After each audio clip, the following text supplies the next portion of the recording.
और चीज, और वो उसके बाद ये मेरा लास्ट कमेंट है, और वो लास्ट कमेंट है मेरा खान सर के ताल्लुक से। मसला ये है कि कुछ लोगों का नाम जो है वो इस तरह मशहूर हो जाता है कि उनकी अनफॉर्चुनेटली इज्जत करनी पड़ती है। हालांकि वो इसके हकदार नहीं होते हैं। अब ये खान सर नहीं है, पैर हैं। ये इस लेवल की बात करता है बंदा कि मुझे हैरत होती है कि इसके पास पढ़ने वाले हजारों बल्कि लाखों में हैं, बिहार में और यूपी में। I mean, come on, give me a break. ऐसा आदमी कि जिसका आईक्यू लेवल इतना गिरा हुआ हो, वो तुम्हारा नेशनल लेवल का गुरु बन जाए, तो भाई तुम ये देखो। हमारे यहाँ एक रिवायत है, एक मशहूर ताबिई हैं, वो ये कहते हैं कि उन्जुरु अम्मन ताखुजून दीनकुम, कि तुम ये देखो पहले कि तुम अपना दीन किससे हासिल कर रहे हो। बंदा क्रेडिबल होना चाहिए, उसके पास मालूमात होनी चाहिए। जब तुम ऐसे लोगों को देख लो तो फिर उनसे इल्म हासिल करो। ये हमारे यहाँ ट्रेडिशन है, और आप वसल्लम के बाद, सहाबा के बाद जो जनरेशन है, वहां से ये ट्रेडिशन बिल्कुल एकदम पूरे मुसलमानों को दे दिया गया। लेकिन जाहिर है कि ये एक इस्लामी उसूल है। आम लोग इसको क्या जाने, जो मुसलमान नहीं है वो उसको क्या जाने। तो वो देखते हैं कि अच्छा एक आदमी बड़ा मशहूर हो रहा है, चलो उधर ही। इसको बोलते हैं भीड़ चाल, कि जिधर भीड़ उधर हम। वो चूंकि चुटकले छोड़ रहा है और उसकी एक फनी अंदाज है, मज़ाक़ खेस अंदाज है, तो चलो भाई इसको इसको सुनने में मजा आ रहा है, लिहाजा ये अच्छा होगा। ये मेयार नहीं है। मैं उसकी एक क्लिप आपको सुनाना चाहता हूं, और आप में से बहुत से लोगों ने वो क्लिप देख भी ली होगी। उसने किस तरीके से सिविल लॉ और क्रिमिनल लॉ को कंपेयर किया है। हमारे दोस्त आसिम इफ्तिखार साहब ने भी उस ताल्लुक से एक वीडियो बनाई है, वो वीडियो आप जरूर देखिएगा। मैं मुख्तसर इसके ऊपर तफसीरा करूंगा। ये देखिए। इस्लाम का कानून, अगर अनुच्छेद 25 कहता है धार्मिक कानून, इस्लाम का कानून है कि चोरी करे तो हाथ काट दो, है ना। कोई मुसलमान चोरी करे ना तो उसका हाथ काटिए। कहिए काहे काटिए, तो अनुच्छेद 25 तुम्हारी धार्मिक स्वतंत्रता, इस्लाम कहता है हाथ काट दो, तो कहेगा ना हाँ हमारा हाथ काटेंगे, इस्लाम बाहर में गया। तो हमको भारतीय दंड संहिता, इंडियन पिनल कोड की तरह चोरी की सजा दीजिए, 2 साल जेल में रखिए, हाथ काहे काटिएगा। वहां उनको इस्लाम नहीं दिखेगा। वहां भी कहिए ना कि चोर, फांसी की सजा इस्लाम में नहीं है, सर काट देना है। महिला कोई गुनाह करे तो पत्थर से मारना है उसको। वहां पे सोचिए, चौराहा पे खड़ा करके पत्थर से कूच कूच के मार देता है सब। सर काट दीजिए, मौत का बदला मौत, हाथ का बदला हाथ, आंख का बदला आंख, यही होता है ना इस्लाम में। तो मुसलमान लोग या मुसलमान के मौलाना लोग जो समान दंड संहिता थी उसे मान लिया। दंड संहिता में भी तो आप कहिए कि मुसलमानों का दंड कानून अलग रखिए। अगर ऐसा कर देंगे तो आप भी पढ़े होंगे कि सबसे टफ कानून सऊदी अरब का है। आधा मुसलमान कटा के फेंका जाएंगे लोग अगर इस्लामिक कानून लगा दीजिए तो। बहुत टफ कानून है इस्लाम का कानून वहां पे। तो वहां पे उनका इस्लाम नहीं खतरे में आया, वहां कुछ इस्लाम का कानून। अच्छा जी, तो सऊदी अरब का कानून बहुत खतरनाक है। अगर वो कानून लागू हो गया तो आधे लोग क्या कहा इन्होंने, कटा के फिरा जाएंगे। यानी उनका हाथ कट जाएगा। तो उनका हाथ, आधे लोग जो हैं वो हथकटे होंगे। तो अगर ये उसूल मान लिया जाए तो फिर सऊदी अरब की आधी आबादी जो है वो हथकटी होनी चाहिए इस उसूल की रोशनी में। अच्छा, दूसरी बात, जहालत अपने उरूज पर है कि सिविल कोड को और क्रिमिनल कोड को उन्होंने, खान सर ने मिक्स कर दिया। ये जानते हुए, अब आई एम श्योर कि ये नहीं जानते हुए, यानी मैं नहीं कहता कि वो जानते, वो नहीं जानते। सिविल कोड, जब आप कोई केस सिविल अदालत में लेकर जाते हैं तो वहां जो 2 पार्टीज होती हैं वो 2 इंडिविजुअल्स होते हैं। एक को आप प्लेंटिफ कह लें और दूसरे को आप डिफेंडेंट कह लें। मसलन मैं अगर आपके खिलाफ केस कर दूं किसी मामले में और वो सिविल मैटर हो, तो आप केस का नाम इस तरह देंगे कि ये केस यासिर नदीम अल वाजदी बनाम मसलन खान सर। मसलन ये केस है। तो अब 2 इंडिविजुअल्स के दरमियान है। लेकिन जो क्रिमिनल कोड होता है वो इंडिविजुअल्स के दरमियान नहीं होता, बल्कि वो इंडिविजुअल वर्सेस स्टेट होता है। मिसाल के तौर पर अगर कोई शख्स कोई जुर्म कर दे, चोरी कर ले, डाका डाल दे, किसी को कत्ल कर दे, तो अब कातिल और मकतूल के दरमियान केस नहीं होगा, मकतूल तो गया। या चोर और जिसकी चोरी हुई है जिसके यहां, उसके दरमियान चोर नहीं, वो केस नहीं होगा, बल्कि ये होगा कि Khan sir versus state of India. तो अब मान लीजिए खान सर ने कोई जुर्म किया है तो खान सर फंसेंगे और स्टेट जो है वो प्लेंटिफ होगा और खान सर जो है वो डिफेंडेंट होंगे। दोनों में बड़ा फर्क है, पहला फर्क। दूसरी बात, अगर आप ये कहते हैं ना कि भाई मुसलमानों को अपने ही क्रिमिनल कोड से बड़ा डर लगता है, ऐसा नहीं है।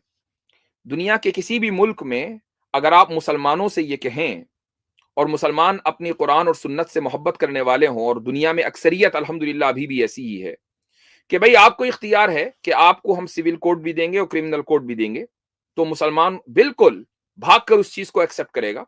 लेकिन क्या हुकूमत इस चीज के लिए तैयार है? क्या हुकूमत ये यानी जो सिविल कोड है मुसलमानों का 3-4 मसाइल के अंदर जो एक एक्सेप्शनल ट्रीटमेंट है, हुकूमत वो छीन रही है।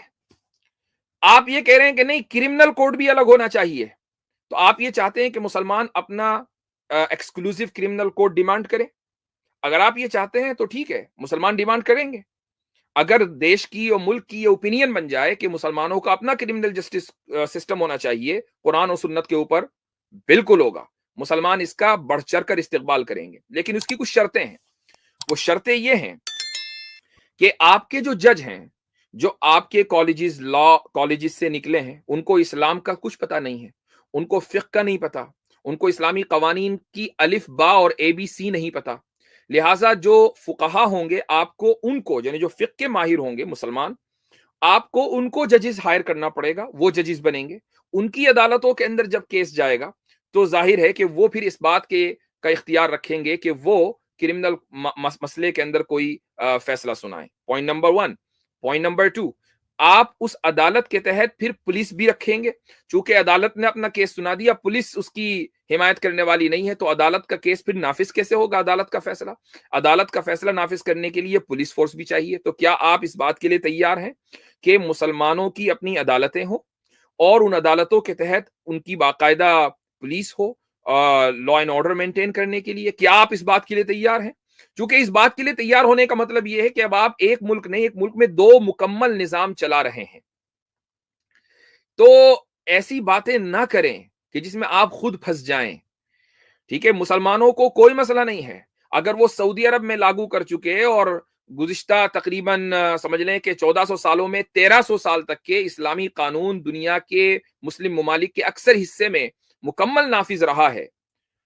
तो क्या आप समझते हैं कि इंडिया के मुसलमान अब इस्लामी कानून से नफरत करने लगे हैं? ऐसा नहीं है। तो ये एक फालतू की दलील है, महज लो IQ लोगों के से वाह बटोरने की एक कोशिश है, नाकाम कोशिश है। और यही वजह है कि सामने जो बेचारे कोचिंग वाले हैं, आई एम श्योर के निहायत लो IQ लेवल के लोग हैं, तो वो सारे के सारे इस पर खूब हंस रहे। हाँ, बड़ी जबरदस्त बात कह दी, हालांकि ये जहालत के ऊपर मबनी बात है।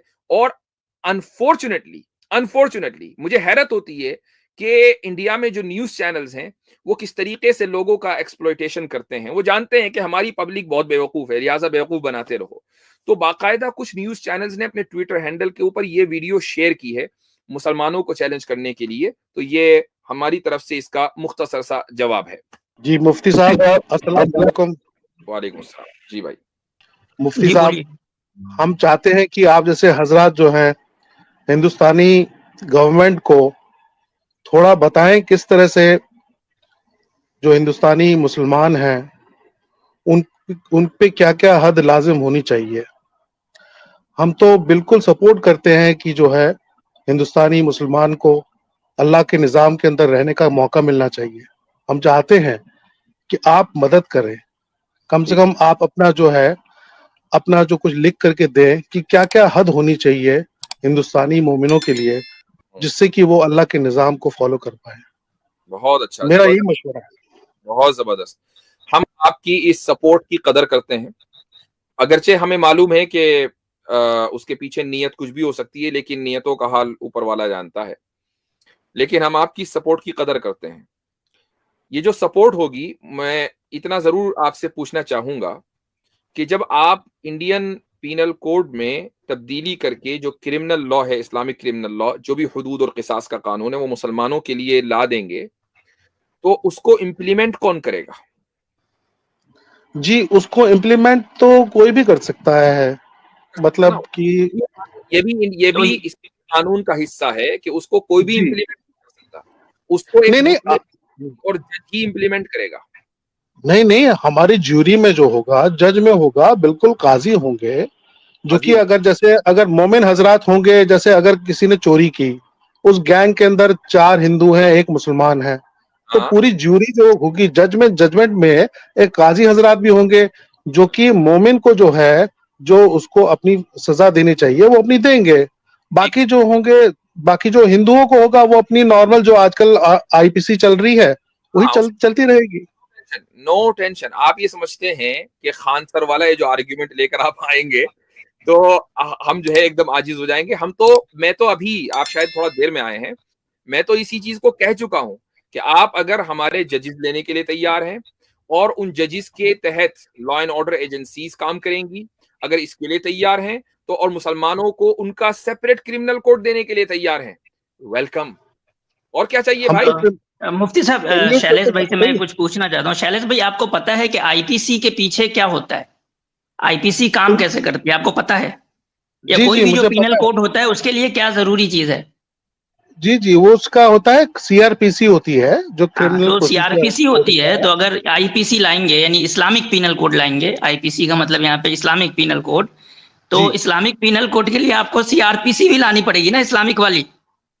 इस्लामिक पीनल कोड के लिए हाँ, उसमें तब्दीली करेंगे, बिल्कुल करेंगे। नहीं तब मतलब इस्लामिक पीनल कोड ला रहे हैं तो आपको उसी के अकॉर्डिंग सीआरपीसी भी तो लानी पड़ेगी ना। बिल्कुल सीआरपीसी में तब्दीली करेंगे, बिल्कुल करेंगे। सीआरपीसी भी नया लाए हैं आप? सारा इन्हीं के अंदर है। जैसे केस अगर अच्छा ठीक है शैलेश भाई, सीआरपीसी आप लाएंगे यानी इस्लामिक पीनल कोड के लिए सीआरपीसी लाएंगे, तो आपको पता है कि सीआरपीसी लाने का मतलब है कि आप मुसलमानों को एक पूरा अलग स्टेट दे रहे हैं।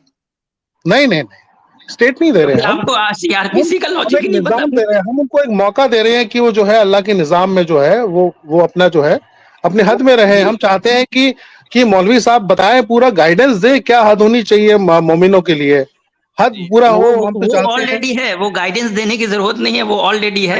आप ऐसा करें कि जाएं आप, हम आपका सपोर्ट करेंगे। आप जो है लॉ कमिशन को एक चिट्ठी लिखिए, ठीक है? आप कम से कम इतना तो इनिशिएटिव लीजिए शैलेश भाई। एक पीआईएल फाइल करें आप सुप्रीम कोर्ट में। और नहीं, मेरे काम मेरा नहीं है, मैं तो आपको दावत दे रहा हूँ कि आप आइए। सुनिए, हम तो पहले जो मुस्लिम लॉ है, मुसलमान उसको बचाने की फिक्र में है कि जाए कि वो क्रिमिनल लॉ के ऊपर जाएं। अभी हुकूमत वो देने को तैयार नहीं है, लेकिन चूंकि आप हुकूमत के तर्जुमान बनकर, रिप्रेजेंटेटिव बनकर हमें कुछ देने के लिए आए हैं, तो हमें मालूम है कि आपकी वो वैल्यू तो है नहीं, आप दे नहीं सकेंगे। मैं तो तर्जुमा हुई नहीं ना, फिर आप क्यों सोच रहे हैं? लेकिन आपके पास एक तरीका है, और वो ये कि आप अक्सर, चूंकि जो देखें इस्लामी जो निजाम है उसकी सबसे ज्यादा मुखालफत कौन करेगा? हिंदू समाज करेगा। आज भी इद्दत की, तलाक सलासा वगैरह वगैरह, इन सब की मुखालफत कौन कर रहा है? हिंदू कर रहा है, हालांकि उसका इससे कोई लेना देना नहीं है। तो अगर हम ये कहेंगे कि नहीं हमारा अपना पीनल कोड होना चाहिए, तो आप ही की कम्युनिटी के लोग मुखालफत करेंगे। लेकिन जब मुफ्ती साहब मुखालिफत नहीं कहेंगे बल्कि गद्दार कह देंगे, बोलेंगे ये अपनी एक स्टेट की डिमांड कर रहे हैं। ऑलरेडी मैंने ट्विटर पर यही बात लिखी तो लोग ये कहने लगे कि हमने ऑलरेडी पाकिस्तान दे दिया, बांग्लादेश दे दिया, वहां मुल्क में इसकी गुंजाइश नहीं है। तो इसका तरीका मैं बता रहा हूँ। इसका तरीका ये है कि आप एक पीआईएल फाइल करें सुप्रीम कोर्ट में और कहें कि भाई मेरे समाज को, अगर मुसलमानों को उनका क्रिमिनल कोड मिलता है विद ऑल इट्स रिक्वायरमेंट्स, कोई इसके ऊपर आपत्ति नहीं है, कोई एतराज नहीं है, और मैं सपोर्ट। और साथ में जो मसाइल ऐसे हैं कि जिनमें इस्लाम में कुरान और हदीस क्लियर नहीं है और अब लेजिस्लेशन बनना है, तो आप मुसलमानों को लेजिस्लेटिव अथॉरिटी भी देंगे। तो आप गोया कि मुकम्मल सेपरेट स्टेट की डिमांड करें सुप्रीम कोर्ट से, तो फिर देखें आपको हम सपोर्ट करेंगे। मुफ्ती साहब, आपको पता है, मैं अब लॉ के बारे में बता दूं। मुफ्ती साहब सुन लीजिए मेरी बात, मेरी दलील सुन लीजिए। रिट पिटीशन मेंटेनेबल नहीं होगा मेरा, क्योंकि मैं हिंदू हूँ। सिर्फ जो है मुसलमान जो होता है, अफेक्टेड पार्टी होता है, जिसको कोई बेनिफिट चाहिए होता है, जिसका कोई राइट जो है अफेक्ट हुआ होता है, वही पिटीशन कर सकता है। मेरे को सुप्रीम कोर्ट बोलेगा आपका किस हैसियत से आप यहाँ पर आए हो, यहाँ पर आप हिंदू हो, आपको कोई लेना देना नहीं, आप यहाँ पर आकर के मैं आपको बता रहा हूँ ना, आपको देखिए पीआईएल कैसे फाइल, ऐसा नहीं है ना, सबका तरीका है जनाब शैलेश भाई, आप बहुत काम कर सकते हैं। आप जाएं, इसका पिटीशन दायर करें, आपके मुसलमानों को ये राइट्स होना चाहिए कि वो आईपीसी डिमांड करें, इतना तो हमें करवा दें। हमें ये राइट्स नहीं है अभी, इसलिए हम नहीं कर पा रहे ना। आप इतना करें कम से कम कि कहें कि इंडियन लॉ के अंदर मुसलमानों को ये राइट्स दे दें कि वो डिमांड कर सके अपने आईपीसी की। राइट, इतना तो करवा दें हमारे लिए आप।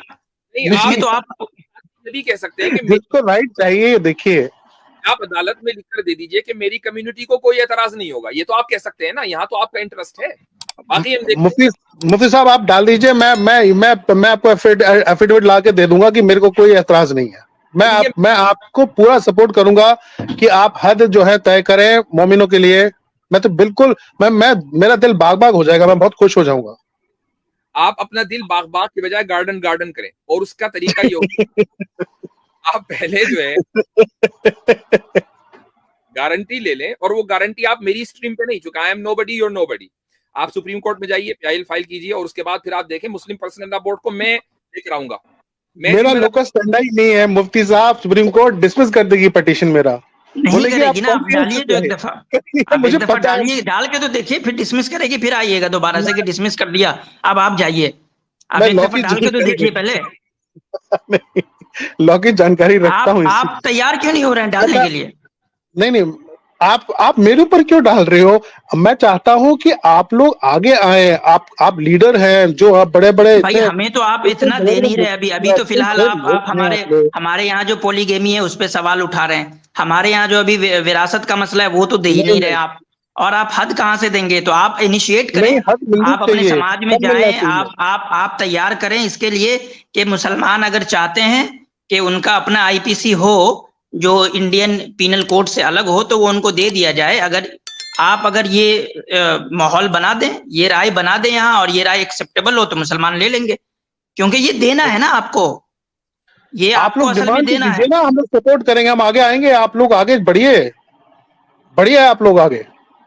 हम तो अभी जिस चीज की जरूरत है उसमें आगे बढ़ रहे हैं, वहां तो सपोर्ट नहीं कर रहे हैं आप क्यों फिर हमें जो है अगर चले अगर नहीं शैलेश भाई चले, अभी आपका चेक हो जाता है। अगर आप इतना ही हमारे फेवर में हैं तो आप यूसीसी में बोलिए कि मुसलमानों का जो पर्सनल लॉ है वो पहले बचे, तब तो हद बचेगा ना। तो पर्सनल लॉ को आप सपोर्ट कर रहे हैं, मुसलमानों के साथ हैं? हम तो पर्सनल लॉ को सपोर्ट करते ही हैं, करेंगे, बिल्कुल सपोर्ट करेंगे। तो मतलब आप यूसीसी के खिलाफ हैं? हद भी हो, सारी चीजें हो, सब हो, किसास भी हो। वो तो अगला स्टेप है ना, वो अगला स्टेप है, उस पे आएंगे, उसके लिए भी अभी करेंगे बात। तो आप यूसीसी के खिलाफ हैं? आप मौका मिले, पूरा मौका मिले अल्लाह के निजाम में। सुने तो आप यूसीसी के खिलाफ हैं? यूसीसी के नहीं, मैं खिलाफ हूँ, हाँ बिल्कुल। अच्छा, तो आपने जो है वो जो लॉ कमीशन को भेजना है वो भेज दिया आपने? मेल कर दिया लॉ कमीशन को कि हम इसके खिलाफ हैं? मेरे को कुछ भेजना ही नहीं है, क्योंकि तो आप कैसा सपोर्ट कर रहे हैं यार? आप कैसा सपोर्ट कर रहे हैं? आप कह रहे हैं आप आगे बढ़े, हम जो है आपको सपोर्ट करेंगे। हम एक मसले में आगे बढ़े हुए हैं, उसमें सपोर्ट ही नहीं कर रहे आप। शैलेश भाई, हम अभी यूसीसी में आगे बढ़े हुए हैं। आप ऐसा करिए, पहला काम ये करिए, अभी स्ट्रीम से निकल के जाइए और सबसे पहले मेल करिए, जाके आप। बिल्कुल मेल करूंगा, बिल्कुल। ठीक है, वो अभी हो जाएगा, वो एजेंडा हो जाएगा, फिर उसके बाद आपसे बात करेंगे और आपसे जो है वो सपोर्ट लेंगे कि अगर क्या मुसलमानों के लिए आईपीसी पॉसिबल है इंडिया में या नहीं। अगर पॉसिबल है तो फिर आपका सपोर्ट चाहिए हमें, ठीक है? बिल्कुल पॉसिबल है, बिल्कुल हो सकता है। आप लोग आगे बढ़िए, मैं आपके साथ हूँ। नहीं, ठीक है, अभी यूसीसी में आप साथ रहें। देखें, आप जो है काम करें, चलें, अपनी सिंसियरिटी साबित करने के लिए आप यूसीसी, आप लॉ कमीशन को एक ईमेल भेजें कि मैं यूसीसी के खिलाफ हूं, और उसकी एक कॉपी आप यहाँ दिखाएं, तब हमें पता चलेगा कि भाई आप सिंसियर हैं। चलिए, आप बोले तैयार हैं? तैयार है, बिल्कुल तैयार है। चूंकि लॉ कमीशन ऑफ इंडिया ने जिस तमाम सिटीजन से राय मांगी है, सिर्फ मुसलमानों से राय नहीं मांगी, मैं आपको फॉरवर्ड कर दूंगा, बिल्कुल फॉरवर्ड करूंगा, चिंता मत करिए। ठीक है, बहुत अच्छा, जबरदस्त। ऐसे अगर लोग आए और सपोर्ट करें तो फिर क्या बात है, क्या कहने, जबरदस्त। हम तो भाई आपके साथ हैं। मुफ्ती साहब, इन्होंने अभी एक बात कही कि अगर मैं पीआईएल जो है ना वो दर्ज करूंगा तो मुझे कोर्ट ये कह देगा तुझे क्या है, तू तो हिंदू है, तू मुसलमानों के पीछे क्यों पड़ गया है। काश यही कोर्ट जो है ना ये बाकियों को भी बोल देता, गवर्नमेंट को भी बोल देता, तो शायद आज हम यूसीसी पे बात न कर रहे होते। जी, चलें जी, ठीक है। हाँ, चले गए। अच्छा जी, बोलिए। मैं आपके साथ हूँ, बिल्कुल हूँ, बोलिए जी। ठीक है, इंशाअल्लाह आपकी फतह होगी। हाँ जी, वो तो है ऑलरेडी, वो तो लिखी हुई है, इन्ना फतहना लका फतहम मुबीना, उसमें क्या करना। बिल्कुल, चलें, ठीक है, शुक्रिया।